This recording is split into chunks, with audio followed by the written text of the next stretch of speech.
در زمان هخامنشیان 33 سفر اکتشافی به اقصانقاط گیتی انجام شد که دریانوردان ایرانی نقش بسزایی در اونها داشتند. یکی از مهمترین اون سفرها سفر دریایی ساتاسپ هست به گرداگرد آفریقا. در کتاب علم جورج سارتن اولین بار این مطلب رو من باش برخورد کردم که دریانورد ایرانی به نام ساتاسپ مأمور شد آفریقا رو دور بزنه. در زمان خشایارشاه با 60 کشتی از مصر حرکت میکنه، میاد ستونهای هرکول یا جبل الطارق، بعد میاد کیپ ورد، جایی هستش که یک کلونی میسازه، یک پادگان میسازه و تا نیمکره جنوبی پیش میره.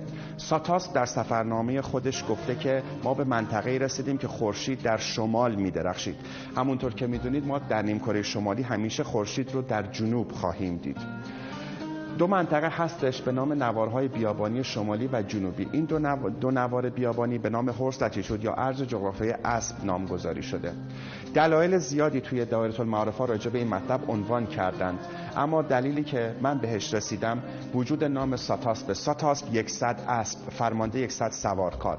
اسب در ایران باستان اهمیت ویژه‌ای داشته. حتی ضحاک هم نامش بیوراسپ بوده، فرمانده 10,000 سوارکار. گشتاسپ، ویشتاسپ، سیاوش، همگی اسب رو در واژه خودشون دارن.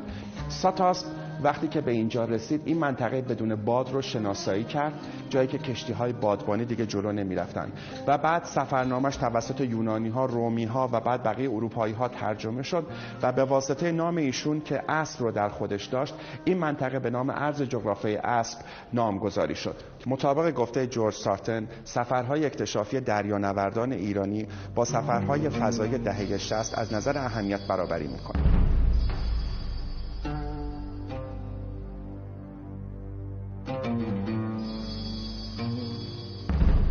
در زمان داریوش اول امپراتوری بزرگ هخامنشی بیشتر متوجه غرب شد. او برای نزدیکی به اروپا و تجارت با این منطقه ناشناخته نیاز به ایجاد ارتباط بین دو دریای سرخ و مدیترانه داشت تا ناوگان دریایی کشور بتواند با سرعت و امنیت بیشتری حرکت کند.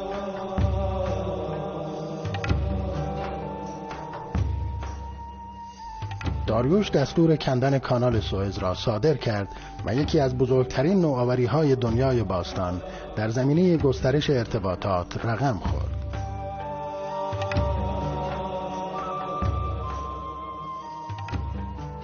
چند سال بعد جانشین او خشایارشاه با احداث پل عظیم و معلقی به نام خودش بر روی تنگه خروشان هلسپون یا داردانل کنونی به طول 1400 متر موفق شد با عبور دادن بیش از 2 میلیون نفر سرباز از روی آن سرزمین‌های غرب دریاهای سیاه، اژه و مرمره را به تصرف درآورد.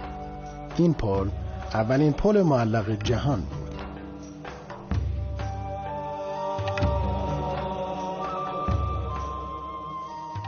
دریانورد دیگر ایرانی که در زمان هخامنشیان سفر اکتشافیش انجام میده هامیلکون هستش. از بنادر سور و سیدا حرکت میکنه، مدیترانه رو طی میکنه، میره به ستونهای هرکول، از اینجا میاد میره به انگلستان. دریانوردان فینیقی 1000 سال پیش از اشکانیان میرفتن و از انگلستان قلع استخراج میکردن و بعد میاد میره به سمت اسکاندیناویا و در هنگام بازگشت احتمالاً منطقه ساراگوسا رو کشف میکنه، مرغزارهای دریایی، و بعد برمیگرده.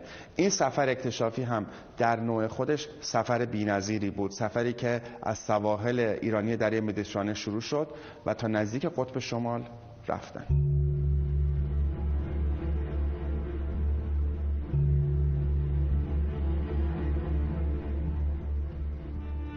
چون این اقداماتی ناشی از حضور جغرافیدانان برجسته در ایران باستان و گویای این حقیقت است که آنها آگاهی کاملی از وضعیت سطح زمین داشته و همواره به تسخیر طبیعت و بهره برداری بهتر از آن می‌اندیشیدند.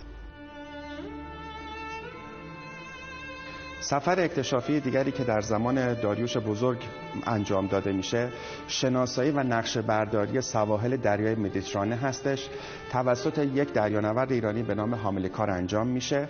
هامیلکار از بندر سور حرکت میکنه، منطقه سواحل آفریقایی رو رد میکنه، میرسه به جبل الطارق. اینجا از ماسیلیوس جدا میشه. ماسیلیوس شروع میکنه به نقشه برداری کردن سواحل اسپانیا شبه جزیره ایبریو کلا نقشه برداری میکنه.